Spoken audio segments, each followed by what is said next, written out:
Hola, bendiciones del Señor.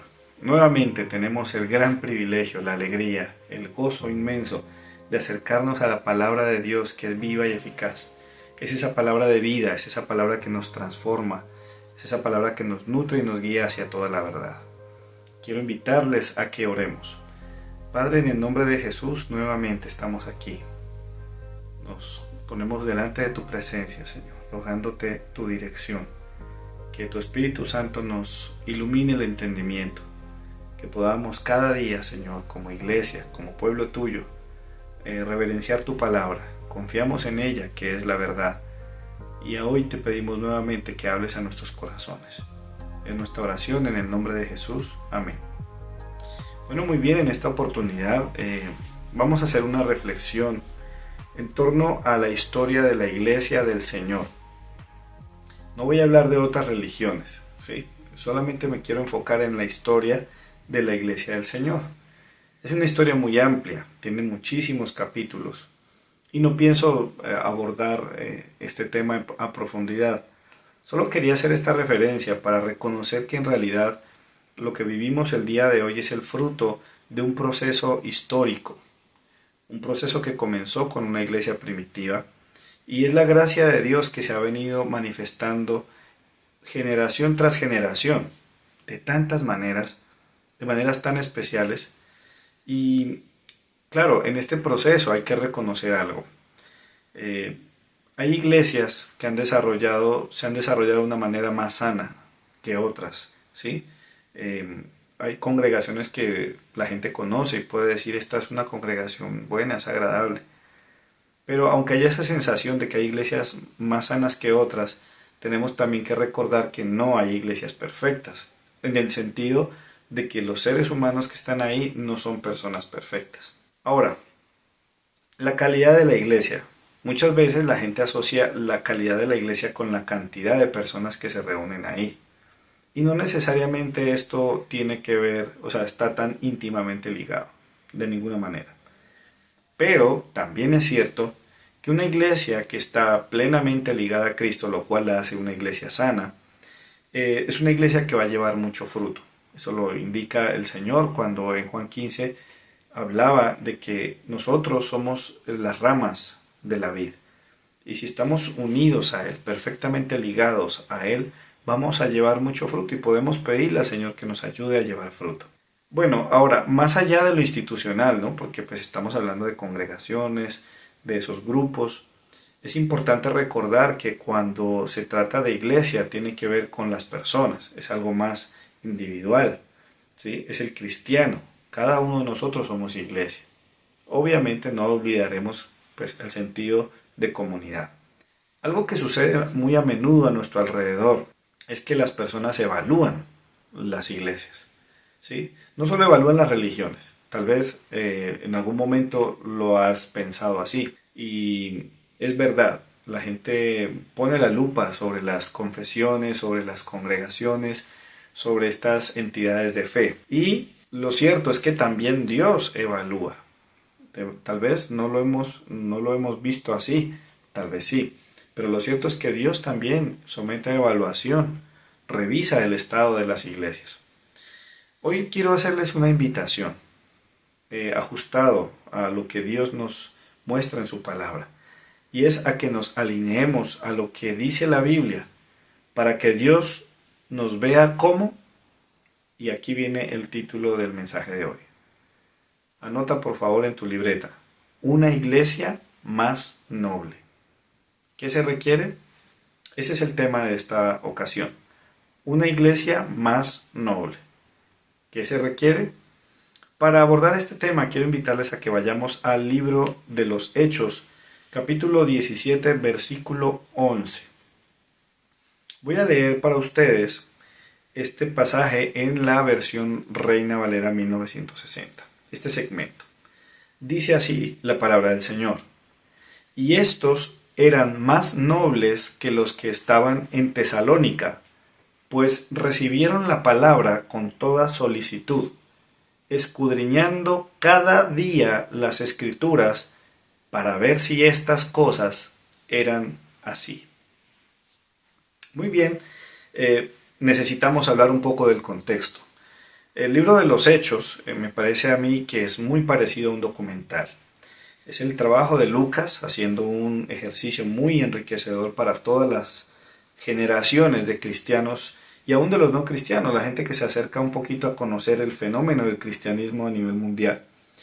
Es un libro muy interesante porque contiene un registro muy valioso, muy rico, de todo lo que Dios hizo en los inicios de la fe cristiana. Hubo muchos desafíos. Cuando uno se acerca a leer este libro, uno se va a dar cuenta que el desarrollo de la iglesia enfrentó muchas situaciones, cosas que fueron a veces favorables, otras muy contrarias, y este es un buen capítulo para hallar algunas de esas evidencias de los desafíos, de esos momentos complejos que vivió la iglesia al principio. Vamos entonces a revisar lo que se registró en el capítulo 17 del libro de los Hechos, pero sin perder el enfoque de este mensaje. Una iglesia más noble. Muy bien. Vamos a pensar un momento en Hechos capítulo 17. En este capítulo aparecen 3 lugares. Número 1, la sinagoga de Tesalónica. Número 2, la sinagoga en Berea. Y número 3, el Areópago en Atenas. Aunque también había una sinagoga de los judíos en esta ciudad. A la vez también se registran 3 tendencias y un sinnúmero de reflexiones. O sea, no cabe duda, cuando uno se acerca a leer la Biblia, puede encontrar algunos tópicos, algunos segmentos que puede, digamos, organizar de manera ordenada para explicar o para enseñar un tema, pero son innumerables las reflexiones que nos deja.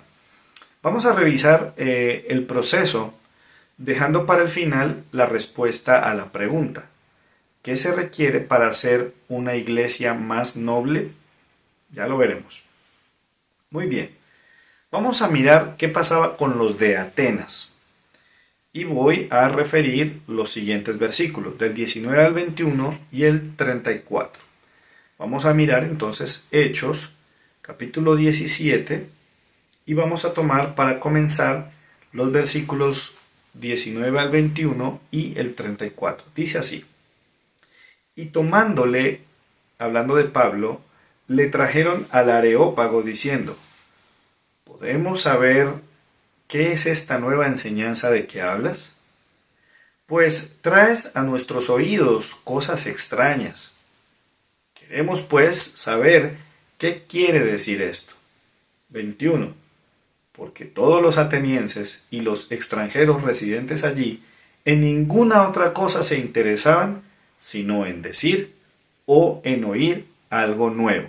Vamos al versículo 34, que dice así: mas algunos creyeron, juntándose con él, entre los cuales estaba Dionisio el Areopagita, una mujer llamada Dámaris, y otros con ellos. Muy bien. Vamos a hablar de los de Atenas. Podríamos decir que los de Atenas son ese grupo o esa comunidad donde se movían las tendencias. Atenas era la ciudad de las tendencias. Todo en esta ciudad tenía un espacio, incluso las divinidades. Hay algo interesante, y es que a Pablo, cuando se dieron cuenta que él estaba enseñando, los mismos habitantes que hay algo curioso, hay algo nuevo, hay algo, la gente está comentando, ¿sí? Se formó la tendencia. Llamémoslo, invitémoslo a nuestro ambiente a ver qué nos puede decir. Entonces el texto relata que a él se lo llevaron a ese lugar para exponer la enseñanza, ¿sí? Esta enseñanza ya había sido motivo de discusión en la sinagoga, ¿sí? Por lo general, cuando hay un ambiente así de curioso en cuanto a las cosas desconocidas y esa comezón de oír, eso a veces suele afectar las comunidades, y eso sucedió con la sinagoga en esta ciudad. Y el texto, los que han leído más ampliamente saben que Pablo se encontró con que siempre había espacio para lo novedoso. Él llega y les dice a ellos: miren, yo veo que ustedes son muy idólatras, tan idólatras son que tienen las, estatuas o altares para todos los dioses, y por si las moscas ¿sí? Por si acaso, dejaron un altar reservado para el Dios no conocido. Bueno, el texto, si deseas leerlo, va a ser muy enriquecedor. Te va a mostrar cómo él hizo el proceso de la presentación, la enseñanza, la exposición de ese mensaje. ¿Qué es lo bueno de Atenas? Que al menos de alguna forma su inquietud por lo novedoso puede dar lugar a escuchar el mensaje del Evangelio. Y el texto muestra que unos pocos se convirtieron, algunos creyeron al mensaje del Señor. Sin embargo, hay un riesgo. Y es que si algo nuevo aparece, ¿sí? Cuando aparecía algo nuevo y se volvía, o algo se volvía tendencia, es muy posible que se sumaran a todos los conocimientos, a todas sus filosofías, y al final pudiera ser que el mensaje de Cristo quedara desplazado. Eso a veces suele suceder. Hay mucha gente que escucha de todo, ¿sí? Dicen, no, yo escucho de todo, yo soy muy abierto, a mí yo acepto invitaciones, hábleme, a mí me gusta escuchar, yo escucho los de aquí, yo escucho los de allá. Pero lamentablemente esta tendencia o esta situación que ocurría en Atenas hace que mucha gente se exponga a ser como la ola del mar. Para donde sopla el viento, para allá va la ola. ¿Por qué? Porque consumen de toda fuente disponible. Aún hay espacio para lo desconocido, ¿no? No sé si algunos se sientan como un poquito aludidos. Y cada rato surgen nuevas doctrinas, nuevas enseñanzas. Ahora, algunos creen, ¿sí? Eso es la bendición, que tienen alguna apertura, y quedan con curiosidad porque cuando Pablo termina su exposición les dice, ve, estuvo interesante eso, me gustaría escuchar más, ¿sí? La pregunta es, tal vez eres tú de aquellos que en este momento, ve, me quedó sonando este asunto, o sea, yo he sido inquieto por las cosas de la fe, por las creencias, me gusta saber. Te animo a que conozcas más del Señor, métete en las Escrituras, déjate enseñar por el Señor. Esos son los de Atenas. Hablemos de los de Tesalónica. Para hablar de los de Tesalónica vamos a referir los versículos 3 al 5 y dice lo siguiente. Dice, declarando y exponiendo por medio de las Escrituras, está hablando Pablo, que era necesario que el Cristo padeciese y resucitase de los muertos y que Jesús, a quien yo os anuncio, decía él, es el Cristo. Y algunos de ellos creyeron y se juntaron con Pablo y con Silas, y de los griegos piadosos gran número, y mujeres nobles, no pocas. Entonces los judíos que no creían, teniendo celos, tomaron consigo a algunos ociosos, hombres malos, y juntando una turba, alborotaron la ciudad y asaltaron la casa de Jasón, procuraban sacarlos al pueblo. Bueno, ahí hay muchísimo material. Los de Tesalónica. Tesalónica es el lugar de las oportunidades, ¿sí? Un puerto muy importante para aquella época. Es ese lugar donde algunos aprovechan la oportunidad y otros simplemente la menosprecian. Estamos hablando de la oportunidad de entregarle su vida al Señor, de escuchar palabra de Dios. En este lugar, o en ese lugar, algunos tomaron el mensaje de Cristo, ¿sí? Algunos lo abrazaron. Lamentablemente otros se resistieron, ¿sí? Mantuvieron un estado de incredulidad. El mensaje de Cristo resultaba demasiado fuerte y cuando sucede esto, encuentran buenos socios para hacer un alboroto, ¿sí? Me llama mucho la atención y aquí hay algo importante. Si tú no le prestas buena atención a la palabra del Señor, si tú te resistes a creer lo que Dios habla, porque muchas veces nos resistimos no a lo que nos agrada, sino a lo que nos confronta, a lo que nos sacude el piso. Entonces, ¿qué puede suceder? En esa sensación de rebeldía, quieres buscar aliados. Y los aliados de la rebeldía, por lo general, son gente como la que buscaron los que no creyeron. Los detractores, ¿qué hicieron? Buscaron gente ociosa, gente delincuente, los malvados del pueblo, para oponerse y armaron una turba. Su misión era estorbar ese mensaje que les incomodaba. Entonces hay que ver, en la misma sinagoga conviven los que creen en el mensaje y los que no. En la misma iglesia pasa lo mismo. Lo bueno es que el Evangelio es poder de Dios. y trae fruto. Algunas personas creyeron, algunas de esas personas eran gente importante. La congregación en las iglesias en el día de hoy son lugares de oportunidades también. Personas que están allí, algunas aprecian lo que se les ofrece y otras no. ¿Sí? Muchas congregaciones, los líderes se preparan, planifican algunos programas, brindan a quienes se congregan espacios de edificación, espacios donde se pueden fortalecer espiritualmente, crecer en el conocimiento de la palabra. Algunos lo aprecian, otros simplemente no. Pasa lo siguiente, miren, algunos saben tanto como para pensar, yo no soy inconverso, yo no soy impío, yo no soy un incrédulo, no estoy perdido.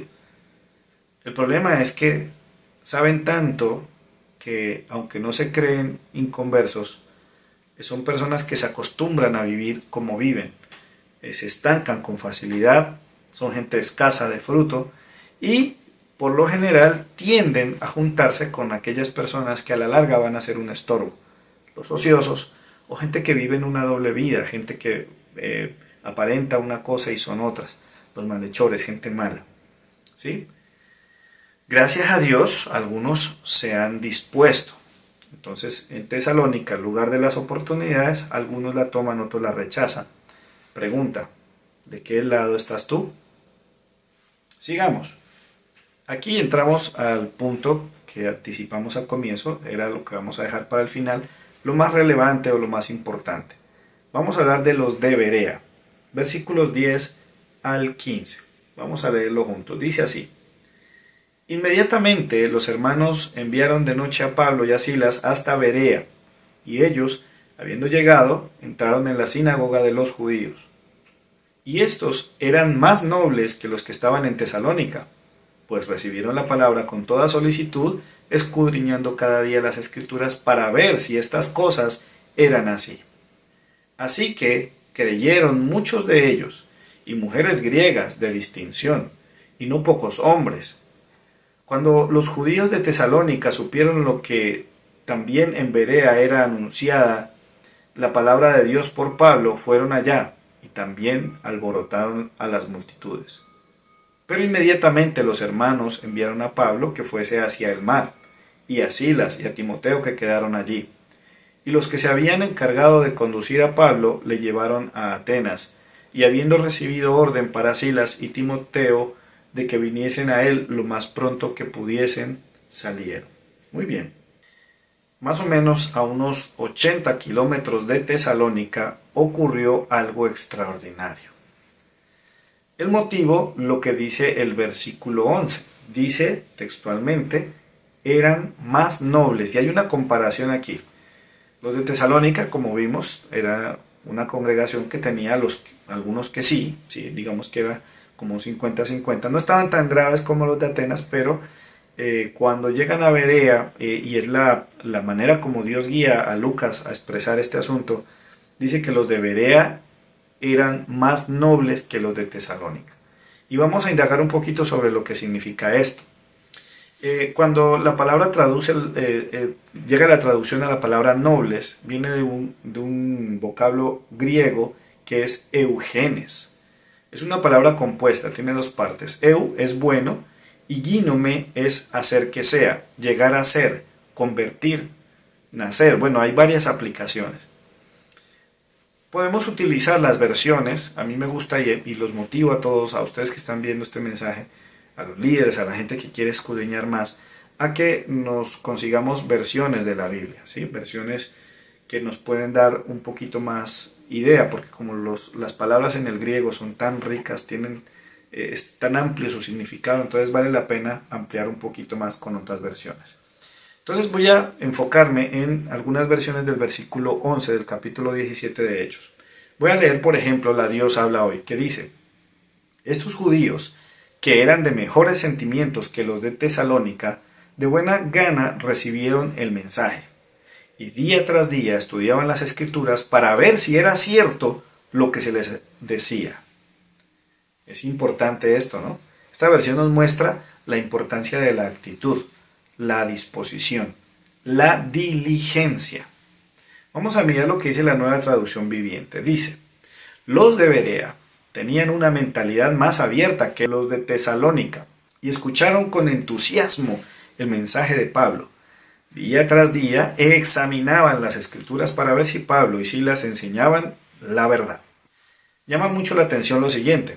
Esta traducción dice mente más abierta, pero tampoco da lugar a la ociosidad. ¿Sí? Hoy en día se habla mucho de eso, ¿no? Tienes que abrir más tu mente. Claro, uno puede ser una persona de mente abierta, pero no es una mente ociosa, que todo, digamos que cree todo sin masticar, ¿sí?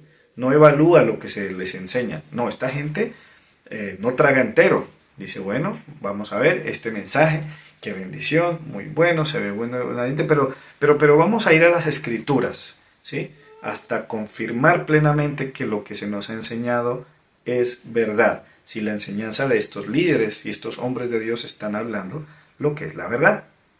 Me parece muy interesante eso. Miremos la Biblia, la palabra Hispanoamérica. Dice esta versión dice así. En Berea, los judíos eran de mejor talante que los de Tesalónica y recibieron el mensaje con gran interés, estudiando asiduamente las escrituras para comprobar si las cosas eran realmente así. Definitivamente eran más juiciosos, ¿sí? Cuando se habla del mejor talante, es que eran de mejor calidad, eran personas con mucha mejor disposición para estudiar la palabra del Señor. Para terminar, leamos la versión Palabra de Dios para Todos. Dice, los de Berea eran más receptivos que los de Tesalónica y estuvieron más dispuestos a escuchar a Pablo y a Silas. Estudiaban las escrituras todos los días porque querían saber si era verdad lo que Pablo y Silas decían. Mayor receptividad. Eso los hizo diferentes, los hizo extraordinarios. Mayor diligencia para comprobar aquello que estaban recibiendo. Estamos hablando de los de Berea. El relato destaca la disposición de los de Berea y también el fruto de su diligencia. El resultado de todo este ejercicio fue algo extraordinario. Y es que los que tienen hambre son saciados, los que se disponen van a ser bendecidos. Eugenes, que es el vocablo griego del que hablábamos, nos habla de un proceso, es de un buen nacimiento. Me gusta mucho pensar en esta aplicación, un buen nacimiento. Llegaron a ser buenos discípulos, buenos convertidos. No era gente común, eran personas que habían tenido un muy buen fundamento. Sus inicios fueron sólidos y su edificación sigue siendo así. Entre las sinagogas de Tesalónica y las de Berea, sin duda ellos vieron mayor fruto. Ni hablar del fruto, del resultado en Atenas. Pregunta importante, ¿tienes tú ahora, de pronto escuchando esto, el anhelo en tu corazón de ser como los de Berea? De la calidad de tu evangelio depende la calidad de tu nacimiento y tu fruto. Esto es claro. Si el evangelio llega como es, claro, concreto, tu nacimiento estará claro. Habrás nacido de nuevo. Habrás experimentado el milagro de la regeneración. Por ende, tu fruto será un fruto de calidad, un fruto permanente, un fruto abundante. Los nobles, miren que me llama mucho la atención esto. Los nobles, podríamos llamarlos los bien nacidos. Cuando alguien realmente nace de nuevo, es como un bebé que recién nacido anhela ese alimento que necesita para crecer. ¿Eres tú de esos? Tenemos ante nosotros tres opciones que son reales. Por un lado, Atenas, una comunidad donde hay espacio para todo, especialmente para lo novedoso, la tendencia o lo misterioso. ¿Conoces gente así? Que mantiene, uy, ¿viste lo último que dijeron y no sé qué? Bueno, está Tesalónica, una comunidad en la que la palabra del Señor es una opción, se toma, se recibe o se rechaza para después. Berea, finalmente, es una comunidad más noble, sumamente dispuesta a recibir, pero que es diligente en escudriñar para confirmar bíblicamente cada enseñanza. Me parece que es importante y por eso les animo a tomar notas. a escudriñar, a que hablen con su familia del mensaje. En los grupos pequeños se hace lo mismo. La iglesia puede ser más noble. Y eso es lo que anhelamos, una iglesia más noble. Mire, ¿qué se requiere? Porque aquí está la respuesta a la pregunta que se planteó. ¿Qué se requiere? ¿Qué se necesita? Según el versículo 11 yo quiero destacar varias cosas. Uno, respeto a Dios, respeto a la enseñanza y respeto al maestro, a quien comunica el mensaje. Yo creo que eso es fundamental. Respetar a Dios, respetar la enseñanza y respetar al maestro, la persona que comunica. También es importante tener una buena actitud y receptividad. Eso es muy importante. ¿Cómo es nuestra actitud frente a la palabra? Además de esto, solicitud, interés y hambre de Dios. Eso se necesita para ser una iglesia más noble. También es importante escudriñar, estudiar, examinar las escrituras, las enseñanzas. Por eso me gusta cuando la gente se reúne en familia, cuando los grupos pequeños hacen el ejercicio de revisar, de recordar qué fue lo que se habló en cada mensaje. Cada vez que te enseñen, si hay un estudio bíblico, haz lo mismo. Otra cosa que nos muestra este versículo 11 es que lo hacían cada día. Mira, hay algo interesante. En Tesalónica, al menos eso registra Lucas, dice que hubo 3 días de reposo en los que Pablo y Silas estuvieron haciendo este trabajo, enseñando. Y el fruto no fue tan importante como el de Berea. Lo que sucedió en Berea fue algo extraordinario. No es tan preciso Lucas en decir cuánto tiempo estuvo ahí Pablo, pero lo cierto es que el fruto fue mucho mayor. Y una constante, digamos que un factor común y clave en este proceso es que lo hacían diariamente. ¿Sí? Pensaban, escudriñaban hoy, imaginaban al día siguiente y lo hacían como se debe. ¿Sí? Y para terminar en este punto de qué se requiere para hacer una iglesia más noble es que el deseo más importante es confirmar con claridad todo aquello que les ha sido enseñado. Hagámoslo, tomemos nota, escudriñemos, no traguemos entero. Muy bien, ¿cuál es la esperanza que tenemos? En Dios hay tiempos de avivamiento y yo lo creo en el nombre de Jesús. Y quiero animarte a que lo creas. Puede convertirse de aquí en adelante para ti, como lo tomo yo para mí también, una petición de oración, un anhelo de nuestro corazón. Que sea Dios haciendo el milagro de hacer de nosotros, de hacer de nuestra congregación una iglesia más noble. En Él podemos ser una iglesia más noble. Mire lo que dice Hechos capítulo 3 versículo 19. Así que arrepentíos y convertíos para que sean borrados vuestros pecados, para que vengan de la presencia de Dios tiempos de refrigerio. Tal vez hemos estado en la tónica de los de Atenas, demasiadamente abierta, casi que relativos, casi que todo tiene un lugar, le damos la bienvenida a todo. Aprendemos de todo y a la vez nada. Somos muy livianos en nuestras convicciones. Tal vez hemos actuado como los de Tesalónica. La palabra de Dios es una alternativa. A veces sí quiero, otras veces no quiero. A veces respeto al que trae el mensaje, a veces no. A veces valoro la enseñanza, aunque me parece que ya la he escuchado antes, otras veces no. Es importante hacernos esta pregunta y es ¿en qué punto estamos? ¿En dónde estamos? Esta es una pregunta importante, tanto como para pensarla a nivel de congregación, ¿sí? Como la iglesia como un todo, como comunidad, como también hay que hacer la evaluación y la pregunta para cada persona. Y es que cada lugar nos deja una lección. Atenas nos deja claro que es una condición de alto riesgo y poco fruto. Tesalónica nos muestra que hay potencial, pero es un potencial que puede funcionar tanto a favor de la obra de Dios como en contra de la obra del Señor. Pero Berea representa lo que se necesita para crecer, para madurar y ver mucho fruto. Podemos ser una iglesia más noble. Quiero concluir con esto.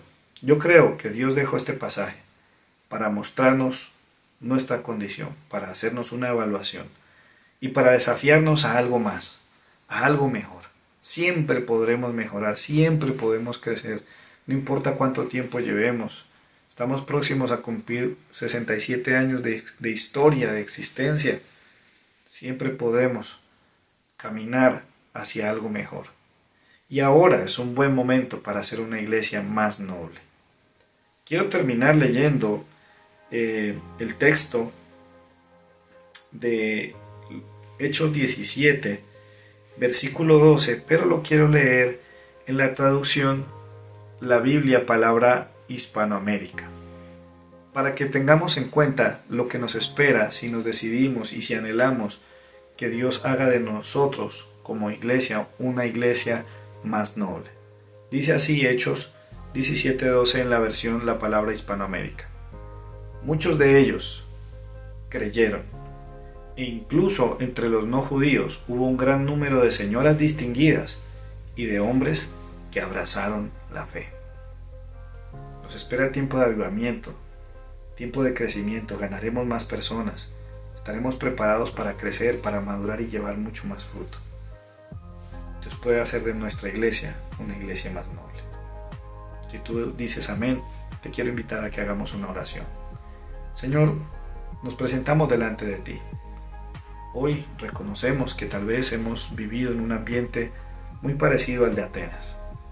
Se habla de mucha tolerancia, pero al mismo tiempo de ninguna, porque todo se cree, todo es relativo. A la gente le gusta lo novedoso, lo misterioso, y por este tiempo están muy dispuestos a ver muchas cosas.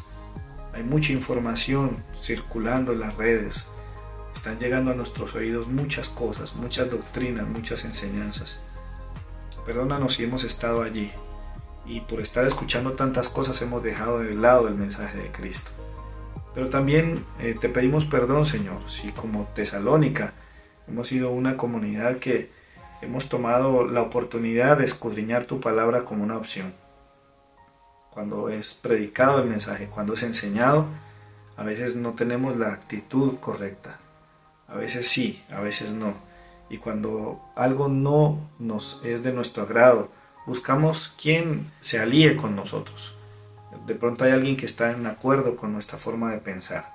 Reñimos con la verdad de Dios y nos paramos en una posición que no es correcta. A veces es esa gente ociosa, a veces son esas personas que realmente no tienen un testimonio claro, viven más como impíos, Señor, y al final se convierten en aliados para alborotar, para estorbar la obra. Si hemos estado en ese plan, Señor, te pedimos perdón. Te rogamos con todo nuestro corazón que hagas de nuestra iglesia una iglesia más noble, una iglesia como la de Berea, esa gente que tienen una buena disposición, son de un mejor talante, esas personas que son más nobles, que se disponen a escuchar la palabra con gozo, con solicitud, con avidez, que lo hacen de una manera tan especial, tan constante, que crecen, que se afirman, que maduran y que pueden ver el fruto de ese mensaje que tú nos das. Te lo pedimos, Señor, queremos ver más personas, más familias. Señor, podríamos lograr personas incluso muy importantes, hombres y mujeres que quieran seguirte y entregarte el corazón. Gracias te damos, Señor, porque tú escuchas esta petición y sé que es una petición agradable a ti. Queremos ser una iglesia más noble. Oramos esto en Cristo Jesús. Amén y amén. Gloria al Señor. Queremos animarlos a todos nuestros hermanos a que tomemos esta enseñanza para nuestras vidas, para cada predicación, para cada enseñanza, para cada grupo pequeño, los estudios bíblicos, todo lo que viene para nosotros, que lo podamos tomar como esa iglesia de Berea, una iglesia más noble.